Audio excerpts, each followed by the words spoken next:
ఆయన వినాలనే ఆశ కలిగి ఉండటం. ఆయన చెవులు ఎవరి వైపు తిప్పాడంట? నీతిమంతుల ప్రార్థనల వైపు అని చదువుతున్నాం. వారి మొరల వైపు ఆయన తిరుగుతున్నాడు, చూస్తున్నాడు అనేది వాక్యం చెప్తున్న సత్యం. మనలో ముఖ్యంగా మన మధ్యలో చాలా చక్కగా ప్రార్థన చేయగలిగే వాళ్ళు ఉన్నారు. చాలా ఆసక్తిగా ప్రార్థన చేయగలిగే వాళ్ళు ఉన్నారు. ఆ మాటకొస్తే ఎంత సమయమైనా ప్రార్థన చేయగలిగే వాళ్ళు కూడా ఉన్నారు. సంతోషం. అయితే దేవుడు చెప్తున్న మరొక తలంపు మీ దృష్టికి నేను తీసుకొస్తా. దానికి గాను మనం లూకాసు వార్త 18వ అధ్యాయానికి రండి. మనం చాలా సందర్భాల్లో ఈ మాట చదువుకున్నాము. ఇక్కడ ఉన్న సందర్భం కూడా మనం ధ్యానం చేసాము. అయితే 8వ వచనంలో మరొక ఆలోచన నేను మీ దృష్టికి తీసుకుని వచ్చే ప్రయత్నం చేస్తా. ఆయన వారికి త్వరగా న్యాయం తీర్చును, వారి విషయమే కదా ఆయన దీర్ఘశాంతము చూపుచున్నాడని మీతో చెప్పుచున్నాను. అయినను మనిషి కుమారుడు వచ్చినప్పుడు ఆయన భూమి మీద విశ్వాసము కనుగొనునా అని అన్నాడు. భూమి మీద ఆయన విశ్వాసం కనుగొనునా. ఈ 8వ వచనం పై సందర్భానికి అతికించడానికి కూడా అతుక్కోనట్లుగా కనబడుతుంది. అసలు ఆ సందర్భం పై సందర్భానికి అతికించినా అతుక్కోనట్లుగా కనబడుతుంది. ఎలా కనబడుతుంది? ఎందుకు అనంటే పై సందర్భం మనకి అసలు ఏం చెప్పింది? ఒక ఎగ్జాంపుల్, ఒక ఉపమానం చెప్పాడు ప్రభువారు. ఆ ఉపమానంలో ప్రభు ఎందుకు చెప్పాడు? ఆ ఉపమానం ఎందుకు చెప్పవలసి వచ్చింది? ప్రభు వారు విసుగక నిత్యం ప్రార్థన చేయుచుండేవాళ్ళని అనుటకు ఆయన ఈ ఉపమానం వారితో చెప్పాను. ఉపమానం ఎందుకు చెప్పాడంటే వీళ్ళు విసిగిపోకుండా ప్రార్థించాలనే ఉద్దేశంతో ఉపమానం చెప్పాడు ప్రభు. మరి ఉపమానంలో ఏముంది? ఒక కఠినుడైన క్రూరుడైన మనిషి న్యాయాధిపతిగా ఉన్నాడు. అతడు దేవునికి భయపడడు, మనుషులకి భయపడడు. కఠినుడుగా క్రూరుడుగా ఉన్నాడు. తన దగ్గరకు వచ్చే వారికి న్యాయం సరిగా చేయడం, లంచం ఇచ్చిన వాళ్ళకి ఎక్కువగా చేస్తాడు. ఒకరోజు విధవరాలుగా పేదరాలుగా ఉన్న ఒక అమ్మ ఆయన దగ్గరకు వచ్చింది. ఆయనకు సహాయం చేయడం లేదు, సరిగదా పట్టించుకోవట్లేదు ఆవిడను. అయితే ఆమె మానక ప్రతిరోజు వస్తుంది. ఓ రోజుకి ఆయన విసిగిపోయాడు, ఆమె విసిగిపోలేదు. ఆయనే విసిగిపోయి ఆమెకు న్యాయం తీర్చాడు. ఆ సందర్భాన్ని చెప్పి యేసుక్రీస్తు ప్రభు ఏమన్నాడు అనంటే 7వ వచనంలో చూడండి. దేవుడు తాను ఏర్పరచుకుని వారు దివారాత్రులు తన గురించి మొరపెట్టుచుండగా వారికి న్యాయం అంటే దుర్మార్గుడే న్యాయం చేయగలిగినప్పుడు మీ దేవుడు ప్రేమ గలవాడు, మీకు ఎందుకు న్యాయం చేయడని మీరు అనుకుంటున్నారు, కనుక మీరు ప్రార్థించండి అన్నాడు. అంతవరకు బాగుంది 7 వచనాల వరకు. కానీ ప్రభువు దానికి యాడ్ చేసింది ఉందో చూశారు, అది పొసగనట్టుగా కనబడుతుంది అక్కడ. చూడండి, ఇప్పుడు నేను చదువుతాను చూడండి. ఆయన వారికి త్వరగా న్యాయం తీర్చును, వారి విషయమే కదా ఆయన దీర్ఘశాంతం చూపుచున్నాడని మీతో చెప్పుచున్నాను. అక్కడ వరకు ఓకే.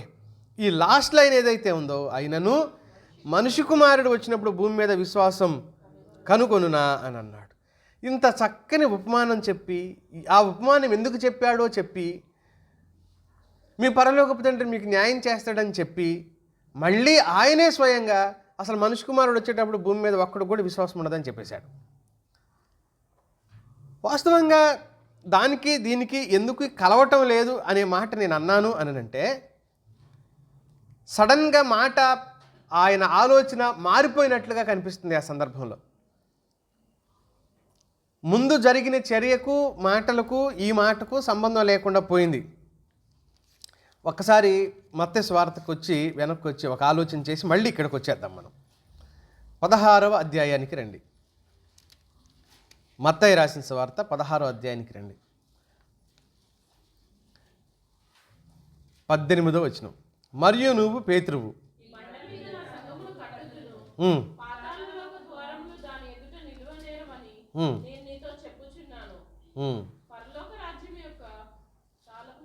చదువుమా.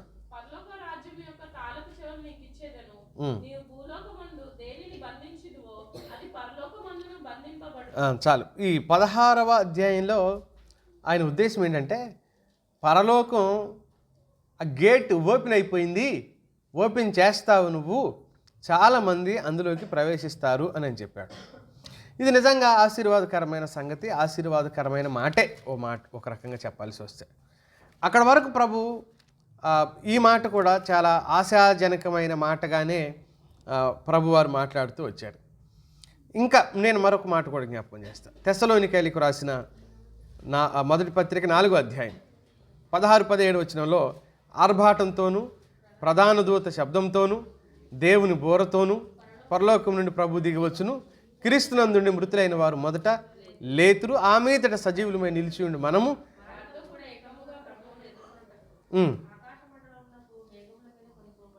కాగా ప్రభుతో కూడా ఉంది. ఈ పేతురుతో ప్రభు మాట్లాడిన మత్తయి సువార్త 16-18లో మాట కానీ, అలాగే పౌలు తెస్సలోనికైలతో చెప్తున్న 4వ అధ్యాయం 16-17 వచనాలు కానీ, పరలోకంలో లేక పరలోకం చేరటం గురించి, విశ్వాసులైన వారు పరలోకం చేరటం గురించిన ప్రస్తావనలు 2 ప్రస్తావనలు చేశాడు. ఇంత శుభకరమైన ప్రస్తావనలు చేసిన తర్వాత మరి మత్తయి సువార్తలో 8వ వచనంలో లూకా సువార్త 18వ అధ్యాయం 8వ వచనం చివరి మాట, మనుషులకు విశ్వాసం ఉండదు, అది కనుక్కోవటానికి కూడా మనకు అది దొరకదు అని ప్రభువారు ఎందుకంటున్నాడు? ప్రభు ఎందుకంటున్నాడో నేను 3 కారణాలు చెప్పి మన వర్తమానం ముగించుకునే ప్రయత్నం చేద్దాం. ఇలా ఆలోచన చేయడాన్ని, ఇలా ఎందుకన్నాడు అని ప్రశ్నిస్తూ వాక్యాన్ని ధ్యానించడాన్ని హెర్మెనెటిక్స్ అంటారనమాట బైబిల్ భాషా విధానంలో. దాన్ని ఏంటి అని అంటే, అక్కడే ఉన్న విషయాలన్నీ క్రమబద్ధమైన పద్ధతిలో అర్థం చేసుకోవటాన్ని హెర్మెనెటిక్స్ అంటారు. ఆ పద్ధతిలో మనం వాక్యాన్ని ధ్యానం చేస్తున్నప్పుడు వింటూ ఉంటే కొంతకాలానికి వాక్యాన్ని అధ్యయనం చేయటం ఎలాగో, అంటే చదవటం ఎలాగో అర్థమవుద్ది మనకప్పుడు, ధ్యానం చేయటం ఎలాగో అర్థమవుద్ది అప్పుడు. అందుకని నేను ఎక్కడెక్కడి నుంచో ఎందుకు తీసుకొస్తున్నాను అని అంటే, ఒక సందర్భాన్ని ఎలివేట్ చేయటానికి మరొక కొన్ని సందర్భాలను తీసుకొచ్చి దానికి కలపటాన్నే వ్యాఖ్యానం అంటాం, బైబిల్ వ్యాఖ్యానం. నాకు తోచిన అభిప్రాయాలు నేను చెప్పకూడదు. ఎవరైనా ఇక్కడ నిలబడ్డ వాళ్ళు తోచినవి, నాకు అనిపించినవి, నేను ఊహించుకునే చెప్పకూడదు. అందుకని ఒక వాక్యం మరొక వాక్యమే వ్యాఖ్యానించాలి అన్నమాట. అలా ఎందుకు జరిగింది అని అంటే, ఇందుకు అని మరో కారణం అక్కడే చూపించాలి. నాకు దర్శనంలో చూపించాడు అనకూడదు, లేకపోతే నేను ఊహించుకున్నాను, నాకు అర్థమైంది, నాకే దేవుడు చెప్పాడు అని అనకూడదు. సరే, విషయానికి వస్తున్నాం. మీ గ్రహింపు కోసం ఈ ఒక్క మాట చెప్పాను. ముందుకెళ్దాం. 3 ఆలోచనలు. ఎందుకు అలా ప్రభు చెప్పాడు అని అంటే, ప్రార్థించాలి అనేదే ప్రభువారి ప్రోత్సాహకరమైన ఆలోచన. మనం ఎలా ప్రార్థించాలో, ఎందుకు ప్రార్థించాలో అనే విషయాన్ని ఆ ఉపమానంలోనే చెప్పేశాడు ప్రభువారు. ఆ ఉపమానంలో చెప్పిన తర్వాత ఆయన ఇంకా వివరణ ఇవ్వటానికి దేవుని వాక్యంలో చేస్తున్న ఉద్దేశం ఏంటంటే, ప్రార్థనలో మొదటిది, ప్రార్థనలో పట్టుదల వదిలిపెట్టకూడదు అనేది ప్రభు యొక్క ఉద్దేశం. అందుకే ఆ లైన్ దానికి అతికించాడు ప్రభు. విశ్వాసి ఏం చేయకూడదని, ప్రార్థనలో పట్టుదల వదిలిపెట్టకూడదు అని. మీరు ఎప్పుడైనా ప్రార్థనలో పట్టుదల వదిలిపెట్టారా? అంటే నాకు తెలిసిన ఒక అక్క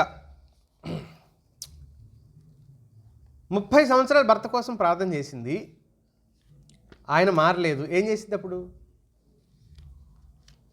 ఏం చేసింది? అంతే కదా. ఇప్పుడు మెంటల్గా ఫిక్స్ అయిపోద్ది ఏమని, ఆయన మారడండి. ఆమె మనకు చెప్పిద్ది. ఇప్పుడు ఓ రోజు నేను ఒక ఇంటికి వెళ్ళాను, మీ ఇద్దరం వెళ్ళాము. అప్పుడు ఒక ఇంటికి వెళ్ళి ప్రార్థన చేయడానికి వెళ్ళాము. ప్రార్థన చేయడానికి వెళ్ళిన తర్వాత ఆయన పేరు లింగయ్య. నేను అన్నాను, మీ లింగన్న లేడాక ఎక్కడికి వెళ్ళాడు అని అడిగాను నేను.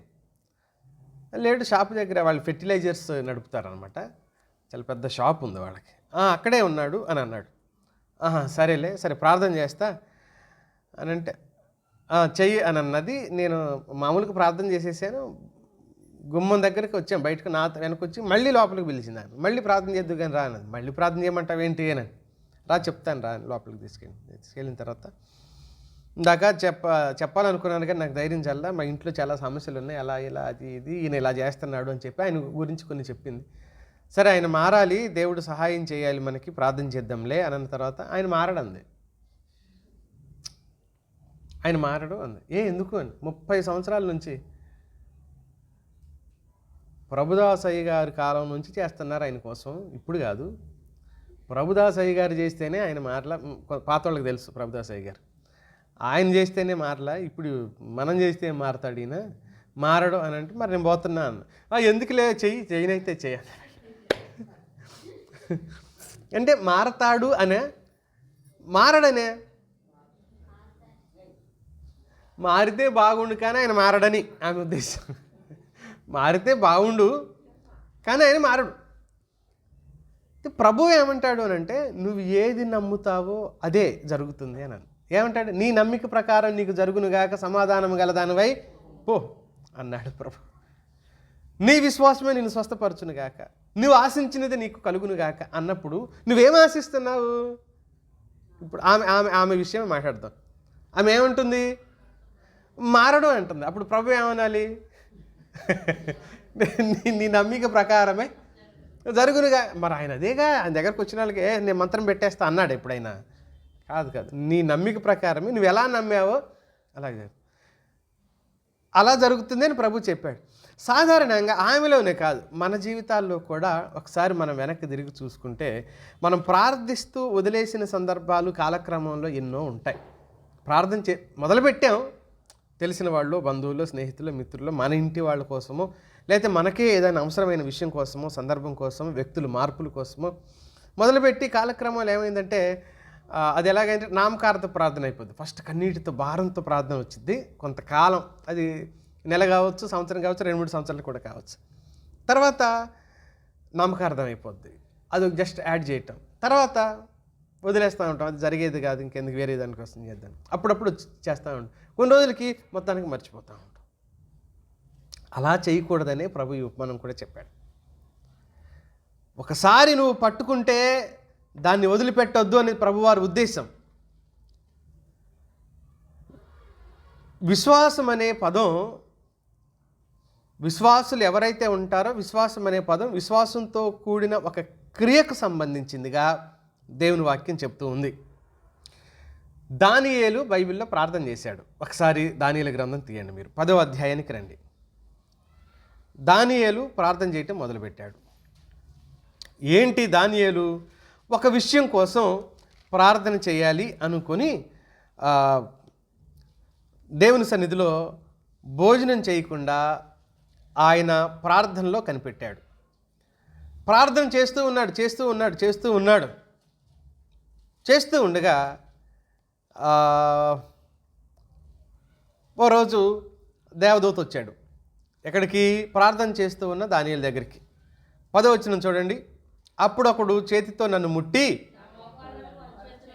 నేలను మోపి నన్ను నిలవబెట్టి, దానియేలు, నీవు బహుప్రియుడో గనుక నేను నీ ఎద్దకు పంపబడి తిని, నువ్వు లేచి నిలబడి నేను నీతో చెప్పిన మాటలు తెలుసుకొనుము.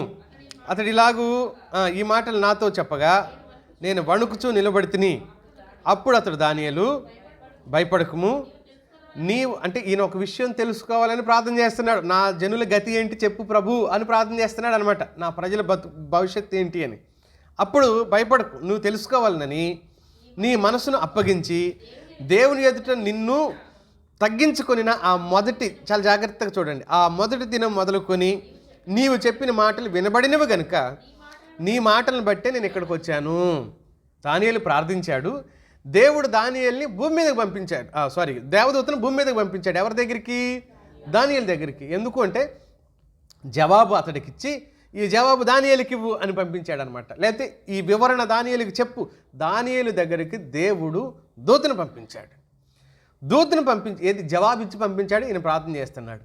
వచ్చి ఏం చెప్తున్నాడు? 13 చూడమ్మా. పారసీకుల రాజ్యాధిపతి 21 దినాలు నన్ను ఎదిరించెను. ఆ జవాబు తీసుకొని వస్తున్న దూతను పారసీకుల అధిపతి అనే, మామూలుగా పారసీకుల అధిపతి, మధ్యాకాశంలో పారసీకుల అధిపతి అక్కడికి ఎలా పోతాడు?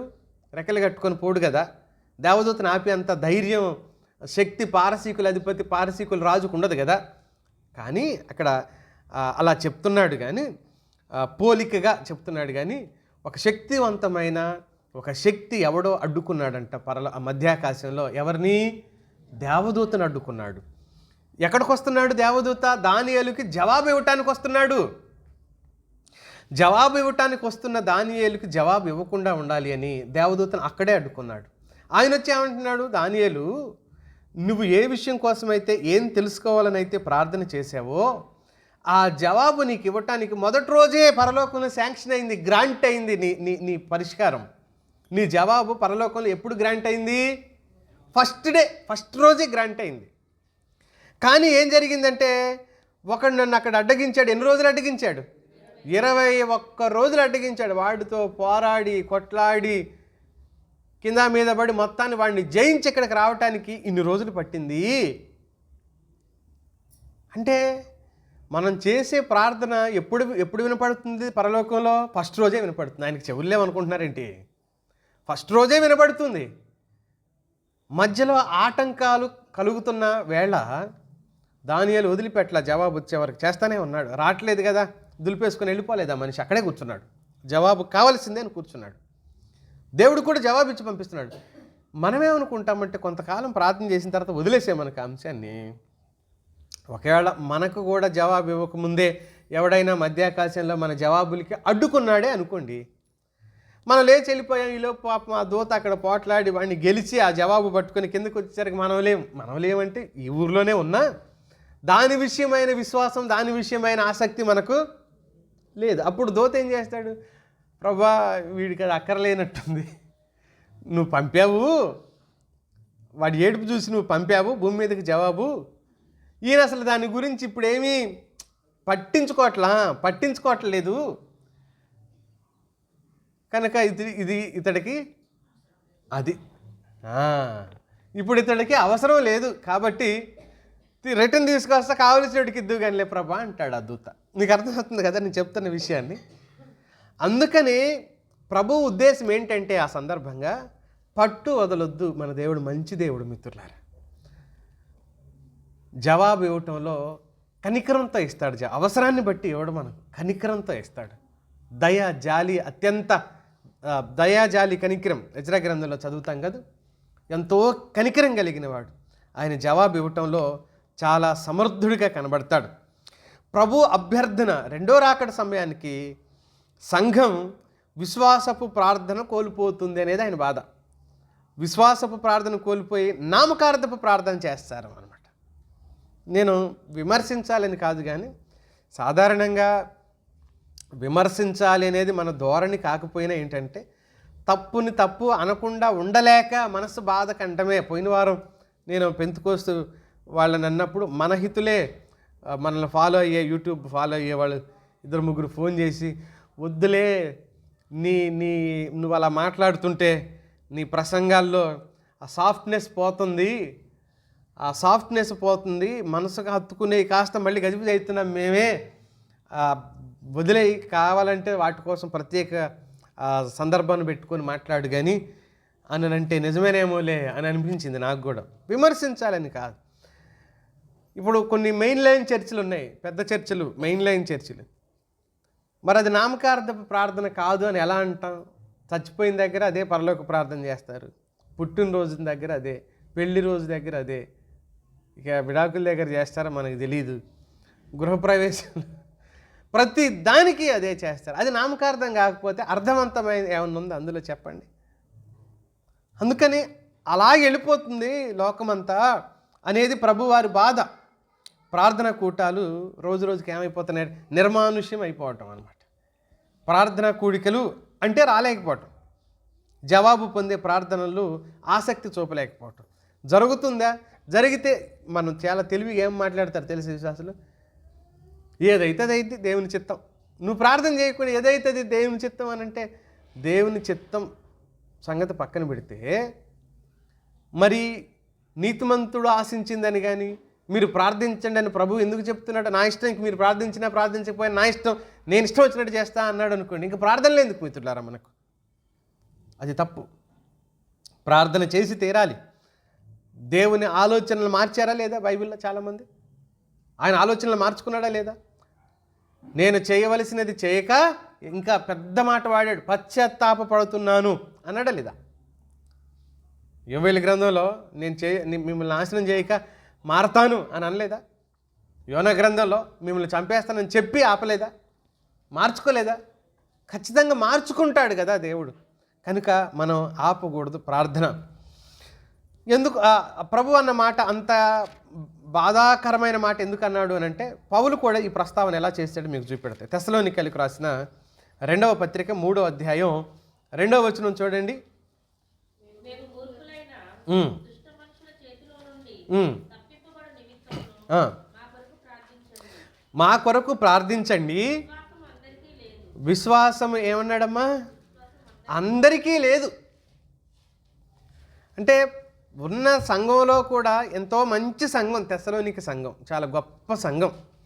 నేను పోయిన నవంబర్లో చెప్పాలనుకున్నాను నేను ఈ తెస్సలోనిక సంఘాల గురించి. వీలైతే ఈ నెలలో మనం ధ్యానం చేసుకోవచ్చు. 2-3 వర్తమానాలు ఆలోచన చేసే ప్రయత్నం చేద్దాం. ఏమంటున్నాడు? ఇంత మంచి సంఘంతో ఊహించలేని మాట ఒకటి చెప్పాడు, విశ్వాసము అందరికీ లేదు. అందరు ఉన్నట్టుగా కనబడతారు కానీ విశ్వాసం అందరికీ లేదు. భక్తి అనుకుంటూ టీవీలు లైవ్ ప్రోగ్రాముల ముందు కూర్చొని అందులోనే మునిగిపోయి ప్రార్థనకు సమయం కేటాయించకుండా అది కూడా ప్రార్థనే అనుకొని ఒకలాంటి తన్మయత్వంతో చెందేవాళ్ళు చాలామంది ఉన్నారు. మనం ప్రభు దగ్గర మోకరించడం నేర్చుకోవాలి. ప్రభువా, ఇదిగో నేనున్నాను నీ సన్నిధిలో, నీ దృష్టి నా మీద ఉంచు అనగలిగే, మోకరించగలిగే ఆధ్యాత్మిక స్థితి మనలో ఉండాలి. రెండో విషయానికి వస్తాం, తొందరగా ముందుకెళ్ళిపోదాం. ప్రార్థన కూడికల ప్రాముఖ్యత, పట్టుదలతో కూడిన ప్రార్థన ప్రాముఖ్యత అని అన్నాను మొదటి పాయింట్లో. పట్టుదలతో కూడిన ప్రార్థన చేస్తే ఖచ్చితంగా దానియేలుకు వచ్చిన జవాబు ఆలస్యమైనా కూడా జవాబు మనకు వస్తుంది. ఆలస్యమైనా కూడా ప్రభు జవాబు ఇస్తాడు. ఒకటి. రెండో విషయం చెప్తుంది దేవుని వాక్యం, ప్రార్థన కూడికల ప్రాముఖ్యత. తరచూ మనం కూడికలలో పాలు పొందాలి అని ప్రోత్సహిస్తుంది దేవుని వాక్యం. తరచుగా కూడికల్లో పాలు పొందాలి. చాలామంది ప్రార్థన కూడికలలో పాలు పొందటానికి ఆసక్తి చూపరు. కానీ దేవుని వాక్యం ఏం చెప్తుంది? ఆ దినము సమీపించు కొలది ఏం చేయాలంట? మరీ ఎక్కువగా కూడుకోవాలి. ఏ దినం? ఆ దినం రాకడ దినం. మరి రాకడ దినం ఎప్పుడు? అది ఇప్పుడా అప్పుడా ఎప్పుడు అనేది మనకైతే తెలీదు. ఎప్పుడైనా కలగచ్చు. కనుక ఆ దినము సమీపించుకొలది మరీ ఎక్కువగా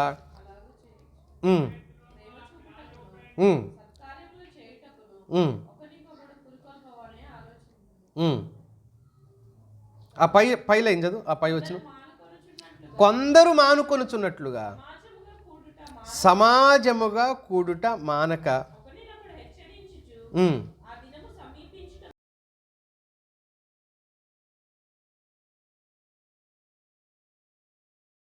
మూడు నుంచి చదువుతున్న 23, 24, 25 కలిసి ఉన్నాయి. మీరు తర్వాత చూసుకోండి. కనుక ఒకరినొకరు కూడా ఏమని 23 అధ్యాయం చెప్పలేదు కదా, 10వ అధ్యాయం హెబ్రీ పత్రిక. వీళ్ళని ఏమంటున్నాడు అంటే, మీరు ఒకరికొకరు ఏం చేయాలి మీరు అని అంటే ప్రోత్సహించుకోండి. ఎవరైతే సరిగా రావడం లేదో దేవుని సన్నిధి కూడికలకు, ప్రార్థనా కూడిక ఎక్కడ పెట్టినా ఎక్కడ జరుగుతున్నా రావాలి, కూడుకోవాలి. అప్పుడే మన విశ్వాసం ఏమైపోతుందంటే పెరుగుతుంది అని చెప్పాడు.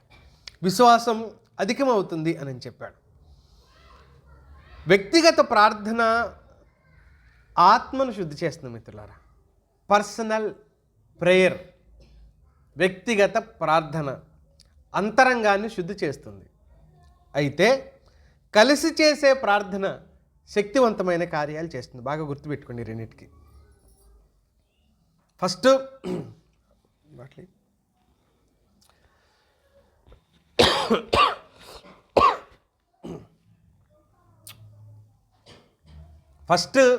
వ్యక్తిగత ప్రార్థన చాలా ప్రాముఖ్యం. ఎందుకు ప్రాముఖ్యం వ్యక్తిగత ప్రార్థన అని అంటే మనం శుద్ధి చేయబడతాం కాబట్టి. మనం శుద్ధి చేయబడతాం. శుద్ధి చేయబడిన వాడు యోగ్యుడిగా దేవుని సన్నిధిలో ఎంచబడతాడు. యోగ్యుడిగా ఎంచబడిన ఈ వ్యక్తి ఇతడు చేసే ప్రార్థనలు సమిష్టిగా వీరు చేసే ప్రార్థనలకు దేవుని సన్నిధిలో గొప్ప జవాబు పొందుకోగలుగుతారు. వీళ్ళు దేవుని సన్నిధిలో అత్యున్నతమైన శ్రేష్టమైన జవాబును పొందుకునే అవకాశం ఆ వ్యక్తికి ఎప్పుడు కలుగుతుంది. గొప్ప జవాబు పొందుకునే అవకాశం కలుగుతుంది. కనుక వ్యక్తిగత ప్రార్థన ఆత్మశుద్ధి చేస్తే కలిసి చేసే ప్రార్థన శక్తిని విడుదల చేస్తుంది, గొప్ప కార్యాలు చూడగలుగుతారు. అందుకనే 2-3 మత్తయి సువార్త 18-19 వచనాల్లో ప్రభు చెప్పినట్టు 2-3 నా నామం పేరిట ఎక్కడ కూడి ఉంటారో వారి మధ్యలో నేను ఉంటాను అని అన్నాడు. సంఘం కలిసి చేసిన విన్నపం ప్రభావవంతంగా ఉంటుంది. ఉదాహరణకు మన వీధిలో, మన వాడలో, మన ఊర్లో ఏదో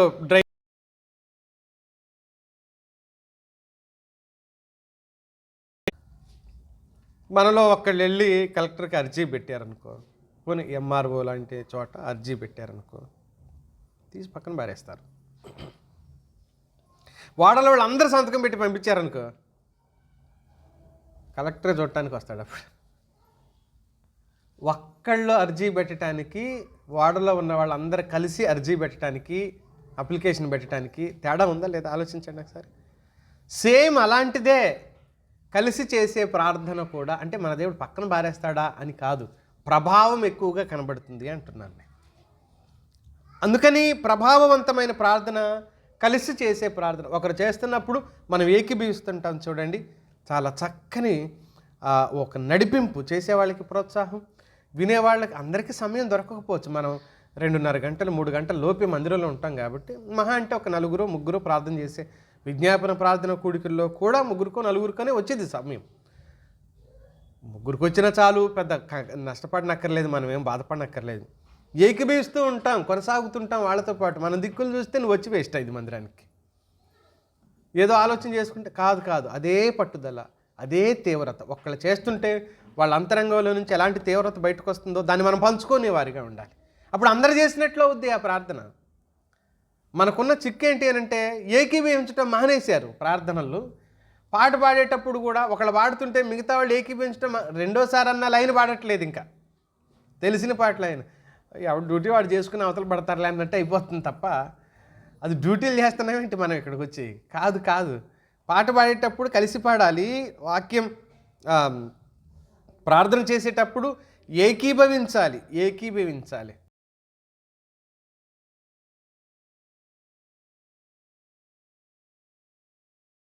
వాస్తవికతను చూడలేకపోతుంది అనేది ప్రభు బాధ. దేవుని శక్తిని పొందే పద్ధతిని దేవుని నుంచి కోరకుండా వేరే ప్రత్యామ్నాయ మార్గాల నుంచి ఎన్నుకుంటున్నారు విశ్వాసులు. ప్రత్యామ్నాయ మార్గాల ద్వారా జరుగుతుంది. ఎవరికో డబ్బులు పంపిస్తే శక్తి కలుగుతుంది, మన ఇంట్లో ప్రభావం కలుగుతుంది, సమస్యలు పోతాయి. లేకపోతే ఎవరితోనో ప్రార్థన చేయించుకుంటే, ప్రార్థన సహకారం తప్పు కాదు. ఒకరికొకరు, మీకోసం నేను, నా కోసం మీరు అలా ప్రార్థన చేసుకోవటం తప్పు కాదు, మంచిదే. కానీ మనకై మనం శక్తివంతంగా లేకుండా, సరి అయిన అంతరంగ స్థితి లేకుండా ఎవరి ద్వారానో చేస్తాము అని అంటే అది ఎలా ప్రభావం అవుతుంది? అది కాదు, వాక్యం దానికి ఒప్పుకోదు. సరే, 3వ విషయానికి వద్దాం. మనకు సమయం అది గిర్రం తిరిగిపోతానే ఉంది. 3వ విషయాన్ని, 2 విషయాలు ఏం చెప్పాను నేను? ప్రార్థనలో పట్టుదల వదిలిపెట్టకూడదు. 2వది ప్రార్థనా కూడికల యొక్క ప్రాముఖ్యత, అంటే సహవాసంగా కలిసి ప్రార్థించడం. 3వ విషయం ఏంటంటే ఏక మనసుతో ప్రార్థించడం యొక్క ప్రాముఖ్యత. 3 ప్రాముఖ్యతలు: పట్టుదలతో కూడిన ప్రార్థన ప్రాముఖ్యత, ప్రార్థన కూడికల ప్రాముఖ్యత, ఏక మనసుతో ప్రార్థించడం యొక్క ప్రాముఖ్యత లేక ప్రాధాన్యత. ఏక మనసుతో ప్రార్థించడం అంటే ఏంటి? ఏక మనసుతో ప్రార్థించడం అంటే ఏమంటారు? మీకేం తెలియదని నేనేం అనుకోవట్లేదు, మీకు తెలుసనే నేను అనుకుంటున్నా.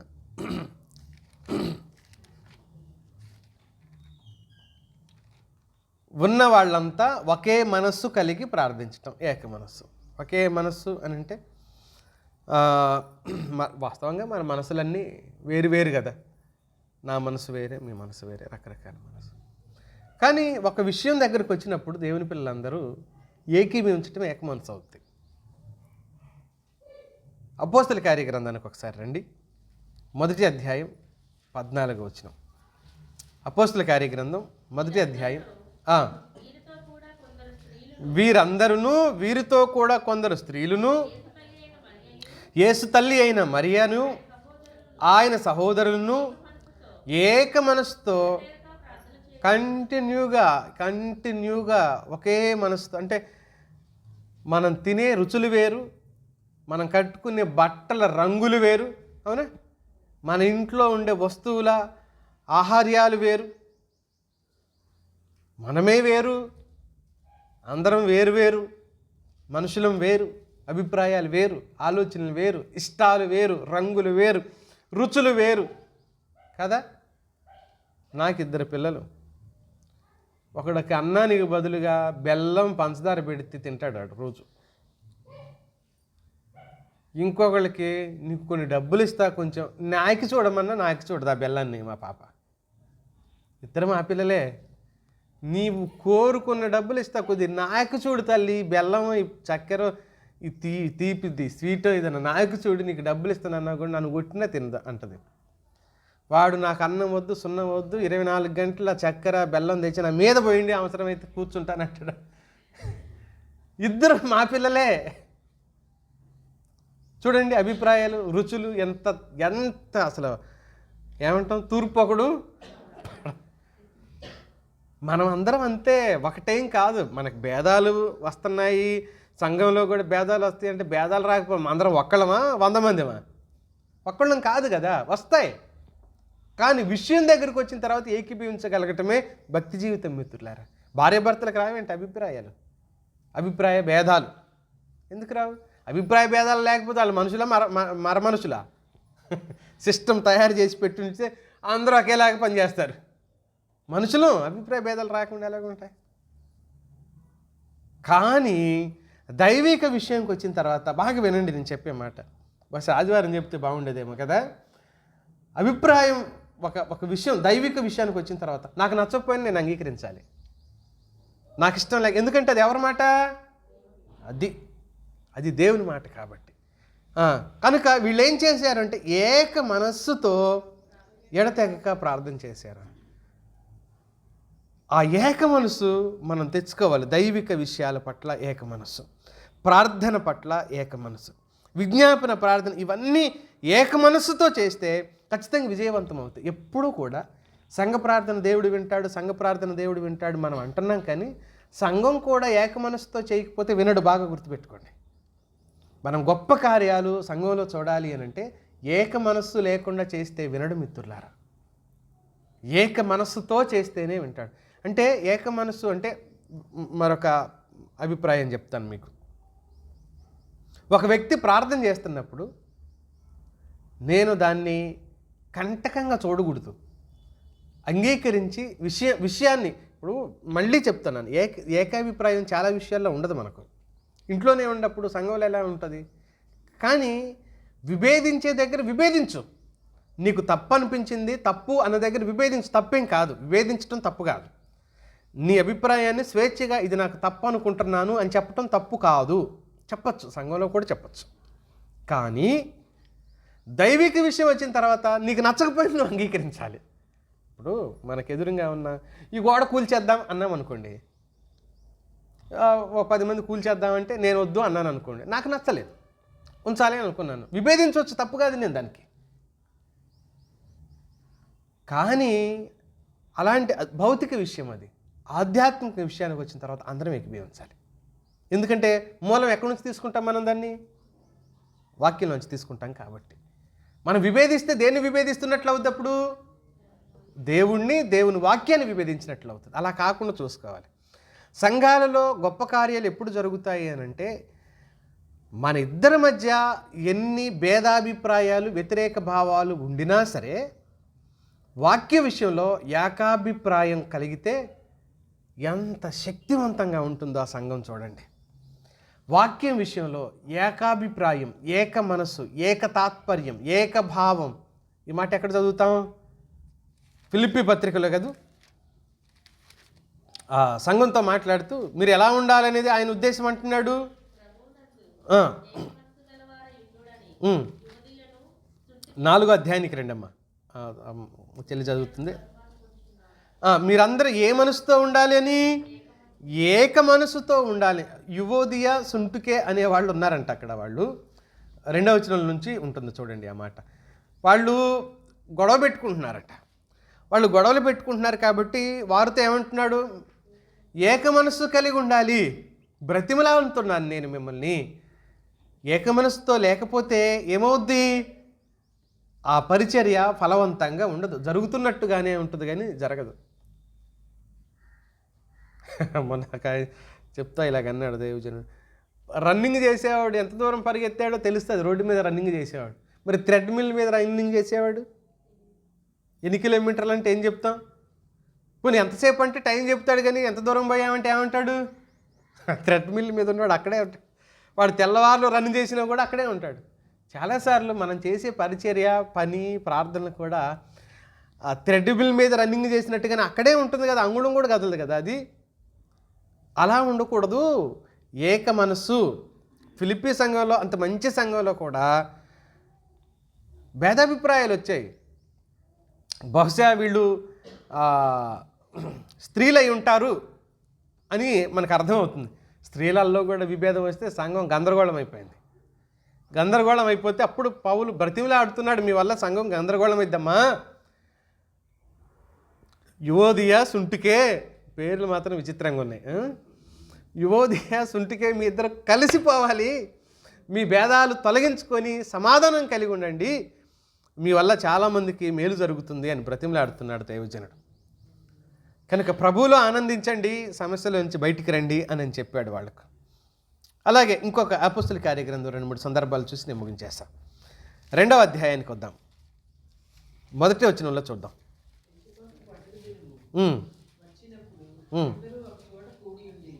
అందరూ ఒక చోట ఏక మనస్సు, ఏక భావం వారిలో కలగటం మనం చూడొచ్చు. అదే అధ్యాయం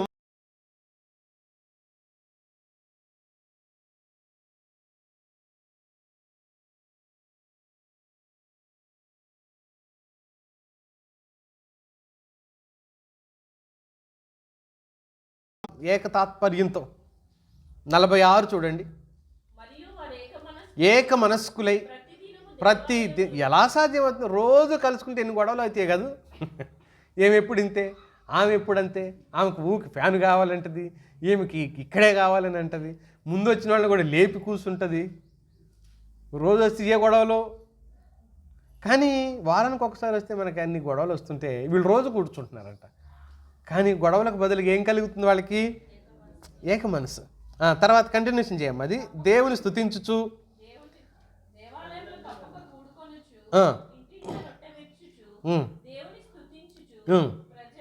ప్రజలందరి వలన దయ పొందిన వారై ఆనందంతో నిష్కపటమైన హృదయంతో ఆహారం పుచ్చుకొని చుండ్రి, మరియు ప్రభువు రక్షణ ప్రతిరోజు జరిగింది. ఆనందంతో నిష్కపటమైన హృదయంతో ఆహారం. ప్రతిరోజు మళ్ళీ భోజనాలు వాళ్ళకి. ప్రతిరోజు ఒక దగ్గర సమిష్టి భోజనం ప్రతిరోజు. 6వ అధ్యాయానికి వచ్చిన తర్వాత గొడవలు అయినాయండోయ్. వాళ్ళకు కూడా 6వ అధ్యాయానికి వచ్చిన తర్వాత గొడవలు అయి పెద్ద పంచాయతీ జరిగింది. పెద్ద పంచాయతీ జరిగింది. వాళ్ళల్లో కూడా ఏం చేశారని తెలుసా? విధవరాళ్ళు, పేదవాళ్ళు, కొంతమంది స్త్రీలని చులకనగా చూశారంట. చులకనగా చూసేసరికి పెద్ద గొడవ అయింది అక్కడ కూడా. అంటే నేను ప్రస్తావన కూడా ఎందుకు తీసుకొచ్చాను అని అంటే, 6వ అధ్యాయం ప్రారంభంలోనే చూడొచ్చు, మనకు అక్కర్లేదు, మీరు తర్వాత చదవచ్చు. ఎందుకు నేను ప్రస్తావన చేశానంటే, ఇవన్నీ జరుగుతాయి కానీ ఏక మనస్సు పోగొట్టుకోకుండా ఉండాలి. అసలు ఏక మనస్సు ఎవరిస్తారో తెలుసా? మనకు దేవుడే ఇస్తాడు. ఎఫెసీ పత్రిక 4వ అధ్యాయం 1వ వచనం చూడండి. ఉమ్, మీ సమాధానము బంధము చేత ఉమ్. ఆత్మ కలిగించు ఐక్యమును కాపాడు. సమాధానమని బంధం ఆత్మ కలిగించే ఐక్యత. ఇది ఎవరిస్తారంటున్నారు? ఆత్మదేవుడిస్తాడు. సమాధానమని బంధం ఆత్మ కలిగించే ఐక్యత పరిశుద్ధాత్మ దేవుడిస్తాడు అంటున్నాడు. కాపాడుకొనుట యందు కంటిన్యూ చేయమని. శుద్ధి గలవారై ఉమ్. ప్రేమతో ఒకరినొకడు సహించుచు సహనం, ప్రేమ, హృదయ శుద్ధి ఉంటే ఉన్న ఐక్యతను మనం కోల్పోం. మన మధ్యలో సమస్యలు, గొడవలు, ఏక మనస్సు పోతుంది అని అంటే ఈ మూడు లోపం. ఏంటమ్మా? శుద్ధ హృదయం, ప్రేమ, ఒకరినొకడు సహించుచు సహనం. శుద్ధ హృదయం ఏమన్నా? మూడు. ప్రేమ, సహనం. శుద్ధ హృదయం, ప్రేమ, సహనం. ఈ మూడు ఉంటే ఏక మనస్సు వచ్చేది, ఐక్యత వస్తుంది. ఎప్పుడైతే ఈ మూడు పోతాయో ఐక్యత పోతుంది, ఏక మనస్సు పోతుంది. అప్పుడు మన ప్రార్థనలకు జవాబు రావు. చేస్తాం. ఓ ఎలాంటి ప్రార్థనలు వస్తాయి?